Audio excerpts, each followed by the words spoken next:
Hai, berjumpa lagi dengan saya Fernando Urmeneta, dan kali ini kita masih akan berbicara mengenai sesuatu yang ada kaitannya dengan pikiran, tentunya dari perspektif hipnosis dan hipnoterapi. Nah, masih banyak sekali saya menjumpai orang-orang yang bertanya, apakah hipnosis itu sama dengan relaksasi? Begitu ya. Nah, tentunya ini juga bukan tanpa sebab. Pertanyaan ini justru muncul karena beberapa orang yang barangkali menyaksikan atau mungkin sedikit menggali mengenai apa sih yang terjadi pada saat kita menjalani proses hipnoterapi, lalu kemudian mengambil sebuah kesimpulan bahwa hipnosis atau hipnoterapi dalam hal ini sebenarnya tidak lebih dari sekedar proses relaksasi saja. Nah, apakah benar seperti itu? Ya, kita akan membahasnya di dalam pembicaraan kali ini.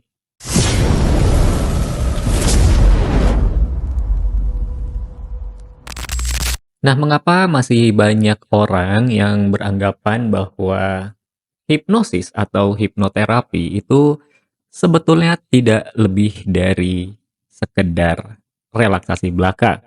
Nah, tadi sudah saya sempat jelaskan sekilas ya bahwa pendapat seperti ini justru dikeluarkan oleh orang-orang yang sedikit sudah mengetahui atau membaca-baca atau barangkali juga sedikit memahami tentang hipnoterapi atau mungkin ya pernah melihat tayangan-tayangan di televisi begitu ya tentang hipnoterapi atau mungkin di YouTube tentang hipnoterapi yang kemudian mengambil sebuah kesimpulan bahwa hipnoterapi itu tidak lebih dari proses relaksasi.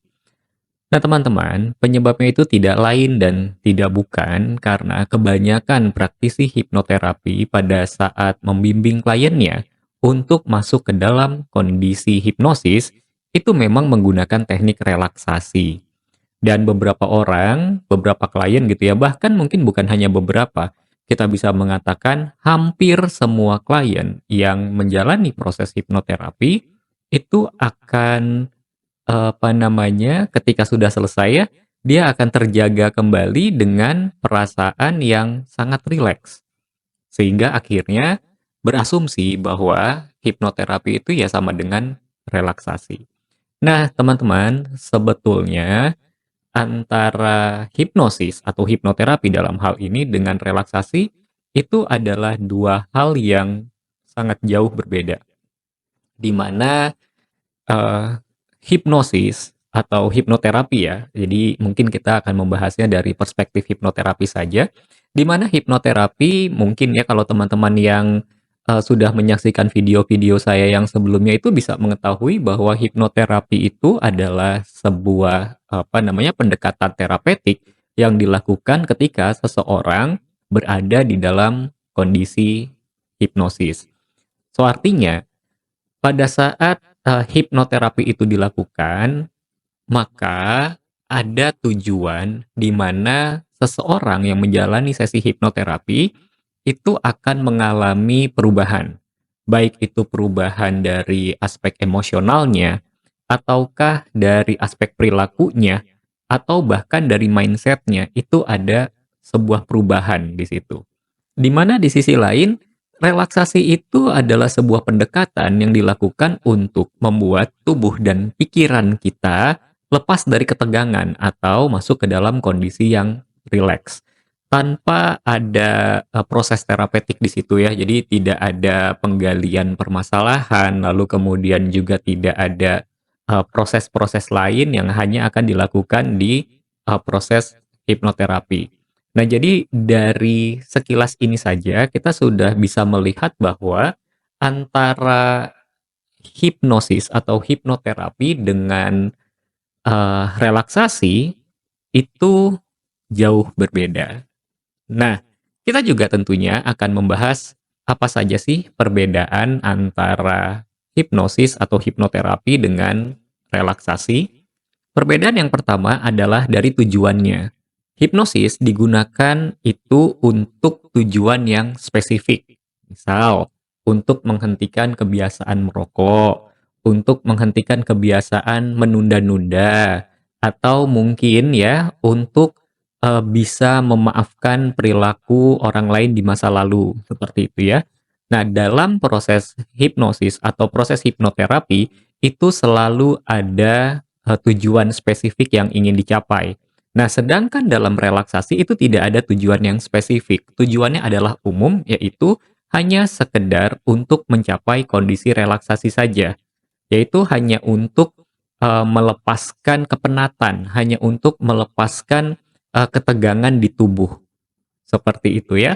Nah, maka kita bisa melihat pendekatan-pendekatan dari, apa namanya, dari, relaksasi ini yang, bermacam-macam, begitu teman-teman.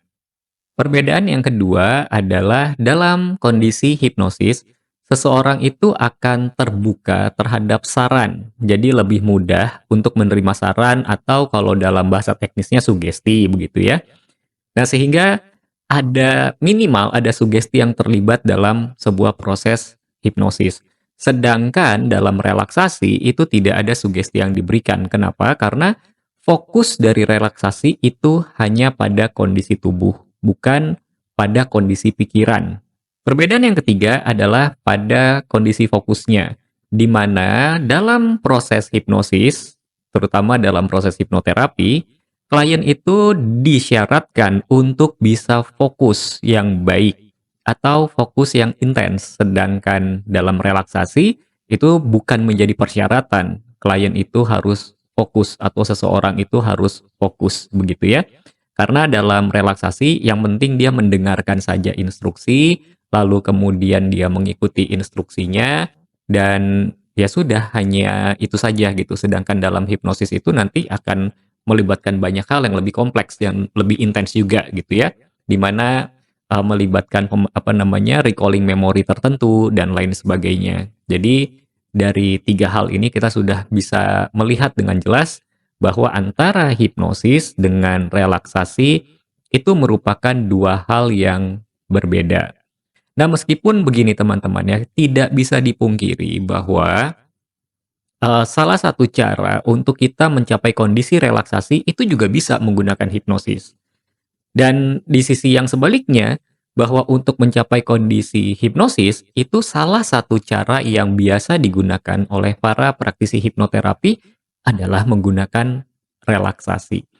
Jadi di sini kita bisa mengatakan bahwa antara relaksasi dengan hipnosis itu sebetulnya ada semacam hubungan yang tidak terlalu mengikat begitu ya, bahwa hipnosis itu ya tidak harus, apa namanya, dilakukan menggunakan, relaksasi. Ada teknik-teknik lain yang bisa membantu seseorang, apa namanya, mengakses kondisi hipnosisnya. Nah, sebaliknya juga sama, bahwa relaksasi itu bukan hanya bisa diraih dengan pendekatan hipnosis saja, bukan hanya, dicapai dengan sugesti-sugesti hipnosis saja, tetapi ada banyak cara yang bisa dilakukan untuk mencapai kondisi relaksasi. Contohnya, meditasi atau mungkin, untuk teman-teman yang biasa ke spa, spa itu juga bisa untuk membantu kita relaksasi. Atau mungkin mendengarkan musik-musik tertentu, atau juga berada di tempat tertentu ya, seperti pantai atau gunung gitu, itu juga bisa membantu kita untuk mencapai kondisi relaksasi. Dan selanjutnya kita akan membahas dari segi manfaat. Tentunya kedua pendekatan ini, baik itu relaksasi maupun hipnosis, pastinya memiliki manfaat. Ya, di mana tadi sudah kita katakan bahwa relaksasi itu sangat baik membantu kita untuk melepaskan ketegangan di tubuh. Jadi misalnya yang, habis macet-macetan, lalu kemudian berasa badannya pegal-pegal gitu dengan, latihan apa, relaksasi itu bisa membantu tubuhnya untuk pulih. Bisa untuk melepas ketegangan yang ada di tubuh dan juga bisa, membantu untuk melepaskan ketegangan yang ada di pikiran. Nah, tetapi yang perlu diingat bahwa cara kerjanya tidak spesifik. Jadi itu secara umum. Contoh misalnya, kita mumet dengan pekerjaan nih, begitu ya. Nah, dengan relaksasi, rasa mumet itu bisa, hilang. Atau mungkin supaya apple to apple begitu ya. Ada orang yang katakanlah, eee, pernah digigit anjing misalnya gitu. Nah, lalu kemudian kan ini ada pengalaman yang buruk ya, sehingga pada saat bertemu kembali dengan anjing itu akan melahirkan perasaan takut. Nah, dengan melakukan relaksasi itu bisa mengurangi rasa takutnya. Tetapi nanti kalau ketemu anjing dia takut lagi, sehingga harus dilakukan lagi prosesnya. Nah, sedangkan hipnosis itu langsung spesifik.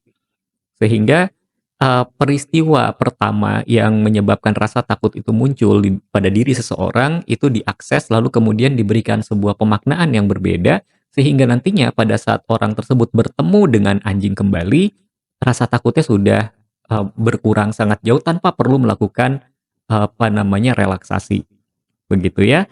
Nah, jadi kita bisa mengatakan mungkin kalau relaksasi itu dampaknya jangka pendek.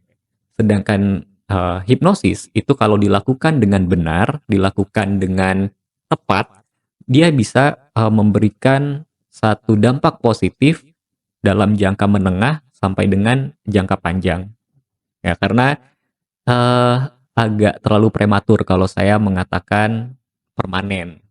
Jadi apa yang bisa kita simpulkan dalam pembicaraan kali ini adalah bahwa meskipun hipnosis dan relaksasi itu sama-sama memberikan ketenangan di pikiran seseorang, sama-sama memberikan ketenangan pada tubuh seseorang, namun pada prinsipnya dua hal ini adalah dua hal yang berbeda.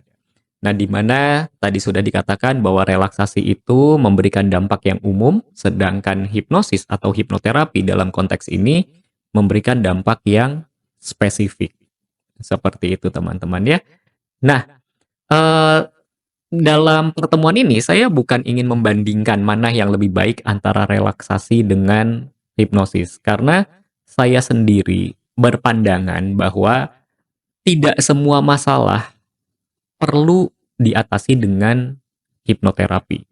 Bahkan saya bisa mengatakan bahwa tidak semua masalah bisa diselesaikan dengan pendekatan hipnoterapi.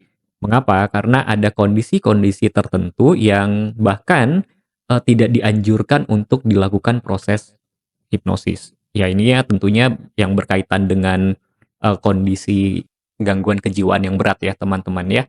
Nah, di sisi lain ada juga, faktor-faktor tertentu atau permasalahan-permasalahan tertentu yang dia akan bisa selesai ya kalau kita melakukan relaksasi. Kalau kita, apa namanya, katakanlah berlibur begitu ya, atau mungkin, berendam di air hangat, mendengarkan suara alam, nah itu sudah. Nah ini biasanya yang berkaitan dengan, apa namanya, permasalahan-permasalahan yang kompleksitasnya tidak, terlalu tinggi. Nah, kalau saya mengilustrasikan seperti ini, coba teman-teman bayangkan sebuah panci yang diletakkan di atas kompor, lalu apinya dinyalakan. Tentunya pancinya akan menjadi panas. Lalu kemudian teteskan air di situ. Kan pasti airnya akan langsung habis. Begitu ya. Nah, lalu kemudian coba eh, apa namanya, letakkan air sebanyak satu gayung di dalam panci tersebut. Pasti airnya akan bertahan, walaupun lama-kelamaan airnya akan menjadi panas juga. Begitu teman-teman ya.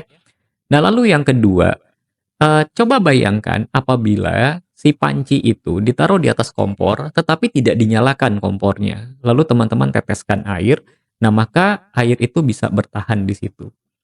Nah ilustrasi ini yang saya gunakan untuk menggambarkan bahwa pada saat kita katakanlah tidak punya masalah atau ya masalahnya hanya yang sebetulnya tidak esensial ya, hanya gangguan-gangguan ringan setiap hari seperti macet, seperti apa namanya, eee, pemikiran atau pikiran yang hektik gitu ya, yang kita karena berpikir seharian kemudian jadi lelah pikirannya.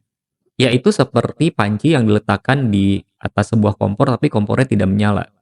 Sehingga kalau dikasih tetesan air, airnya akan ada. Artinya begini, pada saat kondisinya seperti itu, ya kita cukup breaking state saja gitu. Kita cukup berlibur atau, mencari hiburan untuk diri dan itu akan netral dengan sendirinya.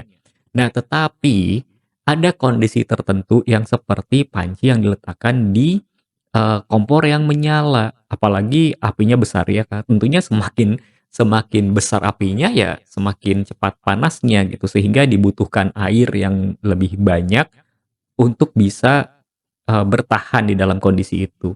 Nah, tetapi yang perlu diingat teman-teman, meskipun airnya bertahan, lama-kelamaan airnya juga bisa menjadi panas.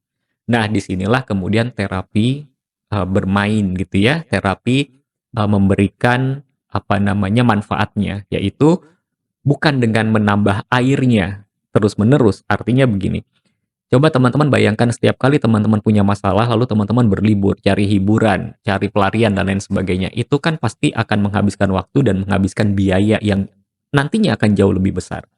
Nah, terapi bermain itu bukan untuk, menambah airnya, tetapi membantu teman-teman untuk mematikan apinya. Sehingga nantinya hiburan yang sedikit saja itu sudah memberikan dampak yang luar biasa untuk kesejahteraan mental dan juga, fisik teman-teman.